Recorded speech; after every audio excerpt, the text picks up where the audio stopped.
Hello Maccha, welcome back to another video of Python. So ఈ వీడియోలో మనం types of variables గురించి అర్థం చేసుకుందాం. సో మనకు పైథాన్లో 2 టైప్స్ ఆఫ్ వేరియబుల్స్ ఉంటాయన్నమాట. ఒకటేమో లోకల్ వేరియబుల్, ఇంకొకటేమో global variable. So what are local variables? ఒక వేరియబుల్ ఒక ఫంక్షన్ లోపట డిక్లేర్ అయి ఉంటే దెన్ మనం దాన్ని లోకల్ వేరియబుల్ అని అంటాం. Because local variables are declared inside the function. But ఇప్పటిదాకా నేను మీకు ఫంక్షన్స్ గురించి ఎక్స్ప్లెయిన్ చెయ్యలే, ఎందుకంటే ఫంక్షన్స్ అనేటిది ఒక అడ్వాన్స్ టాపిక్. సో ముందు మనం బేసిక్స్ కవర్ చేద్దాం. బట్ ప్రస్తుతానికి సింపుల్ టర్మ్స్లో చెప్పాలంటే ఫంక్షన్ అనేది ఒక కలెక్షన్ ఆఫ్ స్టేట్మెంట్స్ అన్నమాట. అండ్ మనం డెఫ్ కీవర్డ్ యూజ్ చేసి ఫంక్షన్ని డిక్లేర్ చేస్తాం అన్నమాట. సో నో మోర్ సొత్తి, గమ్మున విఎస్ కోడ్ ఓపెన్ చేయండి. ఓపెన్ చేసిన తర్వాత వేరియబుల్స్ అండ్ డేటా టైప్స్ మీద రైట్ క్లిక్ చేసి న్యూ ఫైల్ మీద క్లిక్ చేయండి and name it as types of variables. Types of variables .py. Now let's create a function to add 2 numbers. Declaring a function using def keyword. యాక్చువల్గా నేను ఇక్కడ ఈ స్టేట్మెంట్ని comment చేస్తున్నాను అనమాట. So comments గురించి మనం నెక్స్ట్ వీడియోలో డెడికేటెడ్గా డిస్కస్ చేసుకుందాం. బట్ ప్రస్తుతానికి ఒక స్టేట్మెంట్ని యాష్ సింబల్ యూజ్ చేసి కమెంట్ చేస్తామని తెలుసుకోండి. సో డెఫ్, దాని తర్వాత ఫంక్షన్ నేమ్ రాయాలి, which is add function. So this is the syntax to declare a function. ఇప్పుడు లోకల్ వేరియబుల్స్ని డిక్లేర్ చేద్దాం. Defining local variables. So a equals to 20, b equals to 30, c equals to a plus b. So మనం ఇక్కడ value of variable a and bని add చేసి మనం variable cలో store చేస్తున్నాం అన్నమాట. Now print the sum using print statement. Print sum equals to c. ఇక్కడ comma అనేది చాలా ఇంపార్టెంట్, ఎందుకంటే ఈ కామా యూజ్ చేసి మనం ప్రింట్ స్టేట్మెంట్కి ముందు ఈ స్ట్రింగ్ని ప్రింట్ చేయి, దాని తర్వాత సి వాల్యూని ప్రింట్ చేయి అని చెప్తున్నాం అనమాట. సో అందుకే ఇక్కడ కామా అనేది చాలా ఇంపార్టెంట్ అనమాట. సో నౌ రైట్ క్లిక్ చేసి రన్ కోడ్ మీద క్లిక్ చేసి రన్ చేయండి. మనం ఇక్కడ ప్రింట్ స్టేట్మెంట్ యూజ్ చేసినా కూడా మనకి ఇక్కడ టెర్మినల్లో సమ్ అనేది ప్రింట్ అవ్వలే, బికాస్ ఇక్కడ యాడ్ ఫంక్షన్ అనేది కాల్ అవ్వలే. సో ఒక ఫంక్షన్ అనేది కాల్ అయినప్పుడే దాంట్లో ఉన్న స్టేట్మెంట్స్ అనేటివి ఎగ్జిక్యూట్ అవుతాయి అన్నమాట. సో మన యాడ్ ఫంక్షన్ అనేది ఇక్కడ కాల్ అవ్వలే, సో అందుకే మనకు టెర్మినల్లో సమ్ అనేది ప్రింట్ అవ్వలే. సో ఇప్పుడు ఫంక్షన్ని ఎలా కాల్ చేయాలి? సింపుల్ ముందు ఫంక్షన్ నేమ్ రాయండి, యాడ్, దాని తర్వాత పారాంథసిస్ పెట్టేయండి, మళ్ళీ రైట్ క్లిక్ చేసి రన్ కోడ్ మీద క్లిక్ చేసి రన్ చేయండి. సో ఇప్పుడు మనకి ఇక్కడ టెర్మినల్లో సమ్ అనేది ప్రింట్ అయింది, which is 50. So this is how we call a function. Calling a function. And ఇక్కడ variable A, B and C అనేటివి లోకల్ వేరియబుల్స్, ఎందుకంటే this 3 variables are declared inside the add function. So అందుకే variable A, B, C are called as local variables. అండ్ ఈ local వేరియబుల్స్ని మనం ఈ add function లోపల మాత్రమే యాక్సెస్ చేయగలుగుతాం. అంటే ఈ ఫంక్షన్ బయట మనం ఈ వేరియబుల్స్ని యాక్సెస్ చేయలేం, ఎందుకంటే ఒక ఫంక్షన్ అనేది ఎగ్జిక్యూట్ అయిపోయిన తర్వాత దాంట్లో ఉన్న లోకల్ వేరియబుల్స్ అన్నీ డిస్ట్రాయ్ అయిపోతాయి అన్నమాట. అంటే సింప్లీ మెమొరీలోంచి డిలీట్ అయిపోతాయి అన్నమాట. సో అందుకే మనం లోకల్ వేరియబుల్స్ని అవుట్ సైడ్ ద ఫంక్షన్ నుండి యాక్సెస్ చేయలేమన్నమాట. కావాలంటే ప్రింట్ చేసి చూడండి. ప్రింట్ సి, రైట్ క్లిక్ చేసి రన్ కోడ్ మీద క్లిక్ చేసి రన్ చేయండి. సో చూడండి, name C is not defined అని మనకి ఎర్రర్ వచ్చేసింది. ఫర్ ఎగ్జాంపుల్ సి ప్లేస్లో ఏ ప్రింట్ చేద్దాం. ప్రింట్ ఏ, మళ్ళీ మనకు నేమ్ ఎర్రర్ వచ్చేసింది. Name a is not defined. ఒకసారి బి ప్రింట్ చేసి చూద్దాం. ప్రింట్ బి, మళ్ళీ మనకు నేమ్ ఎర్రర్ వచ్చేసింది, name b is not defined. So అందుకే అన్న నేను లోకల్ వేరియబుల్స్ని మనం ఫంక్షన్ లోపల మాత్రమే యాక్సెస్ చేయగలుగుతాము, ఫంక్షన్ బయట మనం లోకల్ వేరియబుల్స్ని యాక్సెస్ చేయలేము. సో మామ, that's all about local variables. Now let's move to global variables. So what are global variables?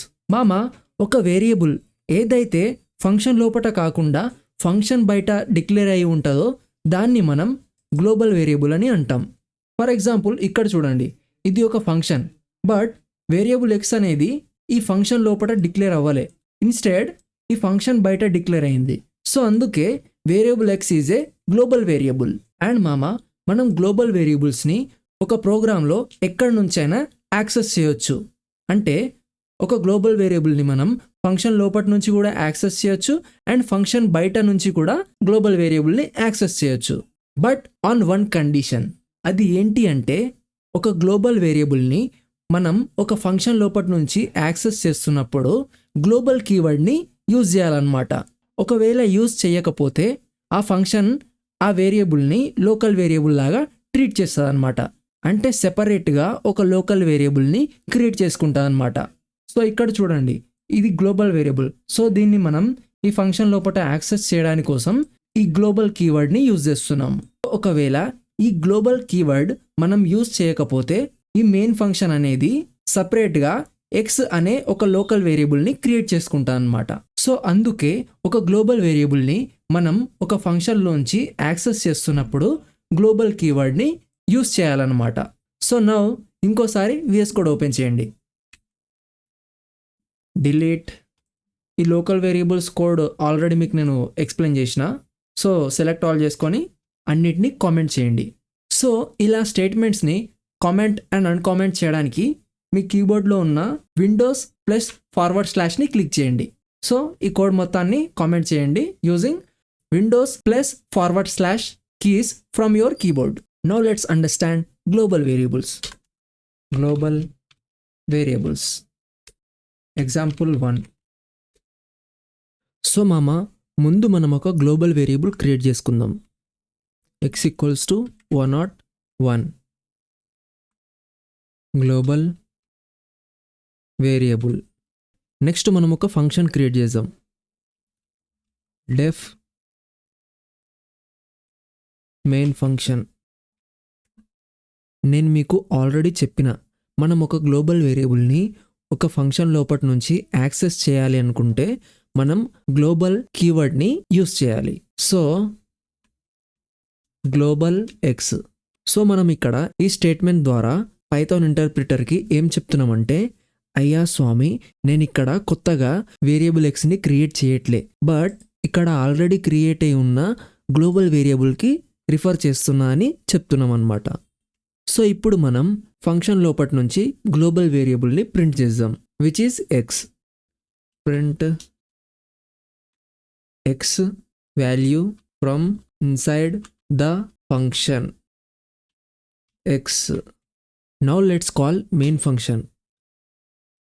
Main function calling a function. మనకు ఆల్రెడీ తెలిసిందే, మనం గ్లోబల్ వేరియబుల్ని ఎక్కడి నుంచైనా యాక్సెస్ చేయొచ్చు. అంటే మనం గ్లోబల్ వేరియబుల్ని ఫంక్షన్ లోపల నుంచి కూడా యాక్సెస్ చేయొచ్చు అండ్ ఫంక్షన్ బయట నుంచి కూడా యాక్సెస్ చేయొచ్చు. సో ఇప్పుడు మనము గ్లోబల్ వేరియబుల్ని ఫంక్షన్ బయట నుంచి యాక్సెస్ చేద్దాం. అంటే సింపుల్గా ప్రింట్ చేద్దాం.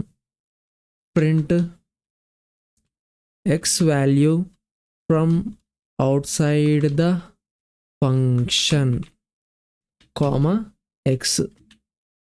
సో రైట్ క్లిక్ చేసి కోడ్ని రన్ చేయండి. సో మనకు X value from inside the function అనేది 101 ప్రింట్ చేసింది and X value from outside the function అనేది కూడా 101ని ప్రింట్ చేసింది. సో మీకు సింపుల్గా చెప్పాలంటే, ముందు మనం ఒక గ్లోబల్ వేరియబుల్ని క్రియేట్ చేసుకున్నాం, దాని తర్వాత మెయిన్ ఫంక్షన్ని క్రియేట్ చేసుకున్నాం అండ్ ఆ మెయిన్ ఫంక్షన్ లోపల మనం గ్లోబల్ వేరియబుల్ని ప్రింట్ చేస్తున్నాం అండ్ దాని తర్వాత మనం క్రియేట్ చేసిన మెయిన్ ఫంక్షన్ని కాల్ చేస్తున్నాం అండ్ ఫైనల్గా మనం అవుట్ సైడ్ ద ఫంక్షన్ నుంచి గ్లోబల్ వేరియబుల్ని ప్రింట్ చేస్తున్నాం. సో మనం కోడ్ రన్ చేస్తున్నప్పుడు కోడ్ అనేది ఇలా టాప్ టు బాటంలో ఎగ్జిక్యూట్ అవుతుంది అనమాట. అంటే ముందు గ్లోబల్ వేరియబుల్ క్రియేట్ అవుతుంది, దాని తర్వాత మెయిన్ ఫంక్షన్ క్రియేట్ అవుతుంది. సో కిందికి వచ్చిన తర్వాత మెయిన్ ఫంక్షన్ కాల్ అవుతుంది. సో మెయిన్ ఫంక్షన్ కాల్ అయిన తర్వాత ఇక్కడ నుంచి కోడ్ అనేది ఎగ్జిక్యూట్ అవుతుంది. అంటే గ్లోబల్ వేరియబుల్ దగ్గరికి వెళ్ళి గ్లోబల్ వేరియబుల్ని ప్రింట్ చేస్తుంది, విచ్ ఈస్ 101. అండ్ దాని తర్వాత ఈ లాస్ట్ స్టేట్మెంట్ ఎగ్జిక్యూట్ అయిన తర్వాత ఫంక్షన్ బయటకు వచ్చేస్తా అనమాట. అండ్ ఫైనల్గా ఈ లాస్ట్ ప్రింట్ స్టేట్మెంట్ అనేది ఎగ్జిక్యూట్ అవుతుంది. సో ఇక్కడ ఎక్స్ వాల్యూ కూడా సేమ్ ఉంటుంది, which is 101. So this is how global variable works. And మనం గ్లోబల్ వేరియబుల్స్ని ఫ్రీక్వెంట్గా యూజ్ చేయొద్దు. అంటే ఎంత పాసిబుల్ అయితే అంత గ్లోబల్ వేరియబుల్స్ని మనం వాడకుండా ఉండాలి. ఎందుకంటే గ్లోబల్ వేరియబుల్స్ని ఎప్పుడైనా ఎక్కడి నుంచైనా ఏ ఫంక్షన్ అయినా మాడిఫై చేయొచ్చు అనమాట. ఫర్ ఎగ్జాంపుల్ మనం మెయిన్ ఫంక్షన్లో ఇక్కడ x equals to hi channel welcome to my guys అని అసైన్ చేద్దాం. సో ఇక్కడ మెయిన్ ఫంక్షన్ ఏం చేస్తుందంటే ముందు గ్లోబల్ వేరియబుల్ ఎక్స్ని యాక్సెస్ చేస్తుంది, దాని తర్వాత ఎక్స్ని ప్రింట్ చేస్తుంది, అండ్ ఫైనల్లీ ఎక్స్ వాల్యూని రీఅసైన్ చేస్తుంది, అంటే మాడిఫై చేస్తుంది అనమాట. కావాలంటే మళ్ళీ ఎక్స్ వాల్యూని ప్రింట్ చేసి చూద్దాం. Print modified 2 equals to X. So right click చేసి రన్ చేయండి. సో ముందు గ్లోబల్ వేరియబుల్ క్రియేట్ అయింది, అండ్ దాని తర్వాత మెయిన్ ఫంక్షన్ క్రియేట్ అయింది, అండ్ దాని తర్వాత మెయిన్ ఫంక్షన్ అనేది కాల్ అయింది. సో ఇక్కడి నుంచి మెయిన్ ఫంక్షన్ కోడ్ అనేది రన్ అవుతుంది అనమాట. So main function global variable X access చేస్తుంది, దాని తర్వాత ఎక్స్ని ప్రింట్ చేస్తుంది. సో అందుకే మనకి ఇక్కడ ఎక్స్ వాల్యూ అనేది 101 ప్రింట్ అయింది, విచ్ ఈస్ దిస్. అండ్ దాని తర్వాత ఈ మెయిన్ ఫంక్షన్ అనేది ఎక్స్ వాల్యూని రీఅసైన్ చేస్తుంది, అంటే సింప్లీ మాడిఫై చేస్తుంది అనమాట. సో లాస్ట్లో మెయిన్ ఫంక్షన్ అనేది ఎక్స్ వాల్యూని మళ్ళీ ప్రింట్ చేస్తుంది అనమాట. సో ఈసారి ఎక్స్ వాల్యూ అనేది 101 నుంచి hi channel welcome to my guys లోకి చేంజ్ అయిపోతుంది అనమాట. సో ఇక్కడ నుంచి ఫంక్షన్ బయటకు వచ్చేస్తాం, అండ్ దాని తర్వాత ఫైనల్గా ఈ లాస్ట్ ప్రింట్ స్టేట్మెంట్ అనేది రన్ అవుతుంది అనమాట. సో ఈ లాస్ట్ స్టేట్మెంట్ రన్ అయిన తర్వాత మన టెర్మినల్లో ఎక్స్ వాల్యూ ఏమొస్తుందంటే hi channel welcome to my guys అని వస్తుంది అనమాట. ఎందుకంటే ఇక్కడ గ్లోబల్ వేరియబుల్ అనేది ఈ స్ట్రింగ్లోకి చేంజ్ అయిపోయిందనమాట. ఎవరు చేంజ్ చేసిర్రు? మెయిన్ ఫంక్షన్ చేంజ్ చేసిందనమాట. సో అందుకే మనం గ్లోబల్ వేరియబుల్స్ని ఫ్రీక్వెంట్గా యూజ్ చేయొద్దు. ఎందుకంటే గ్లోబల్ వేరియబుల్స్ని ఎప్పుడైనా ఎక్కడి నుంచైనా ఏ ఫంక్షన్ అయినా మోడిఫై చేయొచ్చు అనమాట. So we need to avoid them as much as possible. So that's all about this video. So మీకు ఏమైనా డౌట్స్ ఉంటే కామెంట్స్లో షేర్ చేయండి, అండ్ నోట్స్ లింక్ డిస్క్రిప్షన్లో ఇచ్చేస్తా. So check out guys. So bye.